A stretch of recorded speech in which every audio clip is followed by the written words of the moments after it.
দৈর্ঘ্য বিশিষ্ট একটি আগে আমি এখন আমাদের পোস্টারটি তৈরি করে যেসব উপকরণ লেগেছে সেগুলো বলছি। পোস্টারটি তৈরি করতে পোস্টার পেপার, রঙিন পেপার, মার্কার, কালার কলম, পেন্সিল, রাবার, গাম ইত্যাদি লেগেছে। আমি এখন আমার দলের পক্ষ থেকে অঙ্কটি কীভাবে হয়েছে সেটা উপস্থাপনা করব। এখানে আমাদের শিরোনামে লেখা ছিল যে বড় বৃত্তের ক্ষেত্রফল।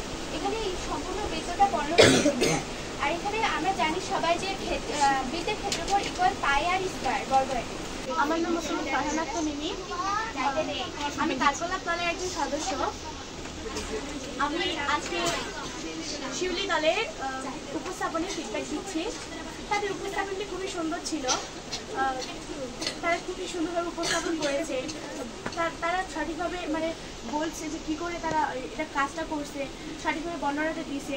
কিন্তু আমার মনে হয় যে কলার আরেকটু স্পিডটা কমাতে হবে, আরেকটু ভালো করে বলতে হবে। বলছি আমার সদস্যদের নাম মাইশা ও সানজিদা। সকলকে আসসালামু আলাইকুম এবং আদাব। আমার নাম মোহাম্মদ সুমাইয়া সানজিদা। আমি বকুল দলের পক্ষ থেকে বলছি।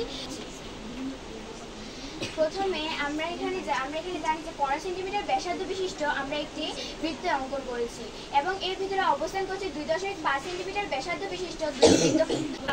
এবার ক্যালেন্ডারের বৃত্তকৃতি অংশটুকু কেটে নাও। বৃত্তকৃতি অংশ থেকে 2.5 সেন্টিমিটার ব্যাসার্ধে দুটি বৃত্তকৃতি অংশ এবং 3.5 সেন্টিমিটার দৈর্ঘ্য ও ব্যাসার্ধ আর বলে জানি এবং আর এর মান এখানে 15 দেওয়া আছে। বৃত্তের ক্ষেত্রফলের সূত্র ছিল পাই আর স্কয়ার। তো আমি তোমাদেরকে শুনে অসংখ্য ধন্যবাদ জানাই। তোমরা তোমাদের জায়গা থেকে আমরা প্রথম যে উপস্থাপনা দেখলাম আলহামদুলিল্লাহ অনেক ভালো তোমরা উপস্থাপনা করেছো। তোমাদের সাধুবাদ জানাই, তোমাদের ভবিষ্যৎ আরো ভালো জানাই যে তোমরা ইনশাল্লাহ। আমরা সকল শিক্ষকের পক্ষ থেকে তোমাদেরকে ধন্যবাদ জানাচ্ছি এবং তোমাদের জন্য শুভকামনা জানাচ্ছি যে তোমরা নেক্সট টাইম আমরা এই ধরনের ক্লাস যদি আরো উপস্থাপন দেখি। আমি আশা করি অন্যান্য স্যাররা এইভাবে উপস্থাপনা তোমাদের দেখবে এবং তোমাদের এই ধরনের প্রশ্ন কাগজে কাজ দিবে এবং তোমাদেরকে উৎসাহিত করবে। ঠিক আছে, সকলকে ধন্যবাদ। আমরা ফলাফল